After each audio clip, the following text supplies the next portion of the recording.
রক্তিম জেনেছে ওর নানার নাম, যেই নাম কোনোদিন বলতে চায়নি ওর বাবা। রক্তিম শুনেছে বাবা মায়ের বিয়ে হবার পর জীবনেও কোনোদিন তার মা তাদের গ্রামের বাড়িতে আর যায়নি। একরকম জেদ করেই যায়নি। সবাই মনে করেছিল চিনু হারিয়ে গিয়েছে অথবা আত্মহত্যা করেছে, যার কোনো চিহ্ন পাওয়া যায়নি।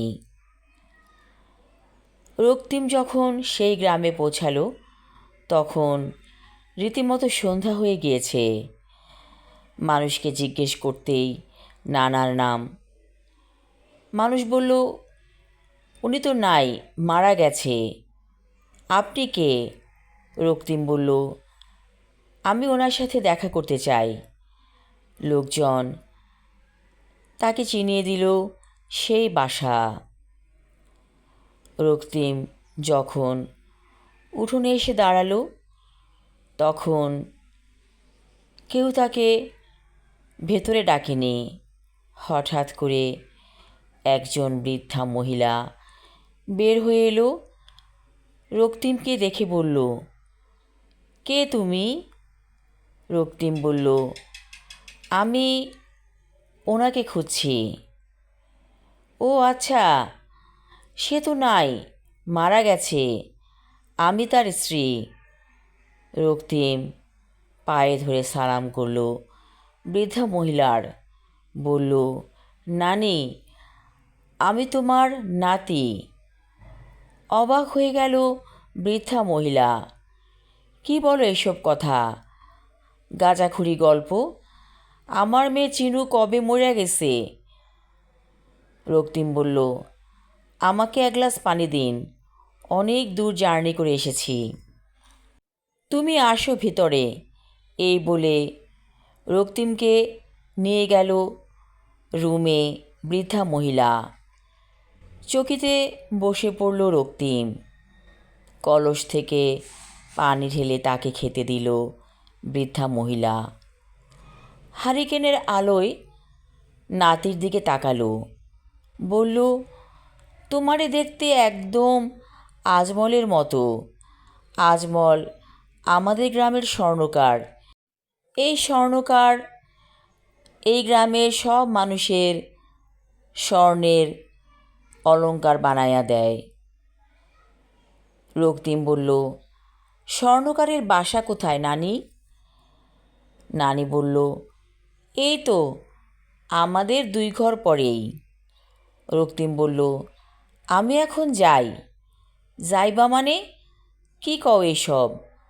তুমি চিনুর পোলা কইলা, আমারে নানি ডাকলা, আবার চইলা যাও।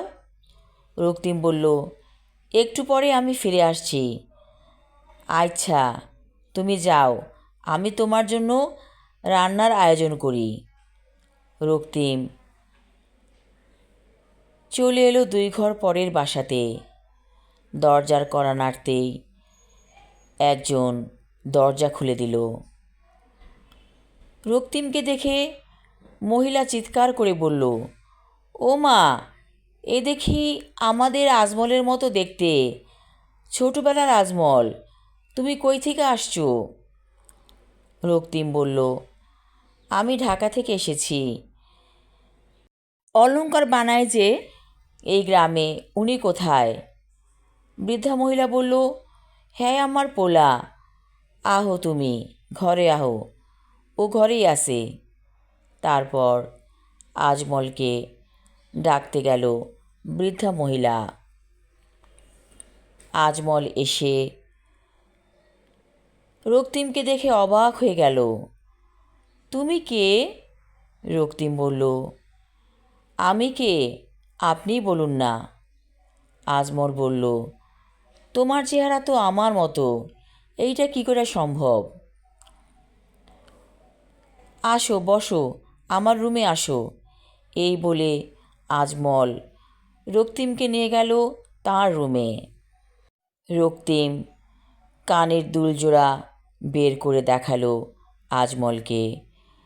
বলল, দেখুন তো, চিনতে পারেন কি না? আজমল তাকিয়ে আছে দুল জোড়ার দিকে। বলল, এই দুল তো আমিই তৈরি করছি চিনুর জন্য। আচ্ছা, তুমি কি চিনুর ছেলে? রক্তিম বলল, জি। আজমল অবাক হয়ে তাকিয়ে থাকলো রক্তিমের দিকে। রক্তিম বলল, আচ্ছা বলতে পারেন আমার মার কি অপরাধ? আজমল বলল, বাজান, আল্লাহ আমারে কোনো ছেলেপুলে দেয় নাই, হয়তো এই কারণেই। তোমারে তো দিছে, তুমি আমার ছেলে। আমার যে এত ধন সম্পত্তি, কে খাইব? সব তোমার। রক্তিম বলল, আমাকে লোভ দেখে লাভ নেই। আপনি আমার মায়ের সাথে প্রতারণা করেছেন। আমার মাকে একজন বিয়ে করেছেন, তিনি আমার বর্তমান বাবা। তাকে ছেড়ে আমি আপনার কাছে কখনোই আসব না। লোকটি হাউমাউ করে পায়ে পড়ল রক্তিমের। বলল, বাজান, তুমি আমার একমাত্র অবলম্বন, আমার কেউ নাই। এখন থেকে তুমি আমার কাছে থাকবা। রক্তিম বলল, তার সম্ভব না। আজমল চিৎকার করে কাঁদতে লাগলো।